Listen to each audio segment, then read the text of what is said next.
radujem se života mi moga.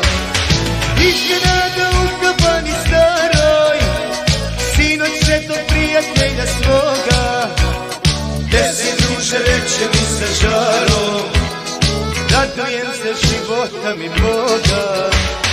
Pa mi priča uz čašicu ljute, da si ista zanosna i lepa, da svi momci još za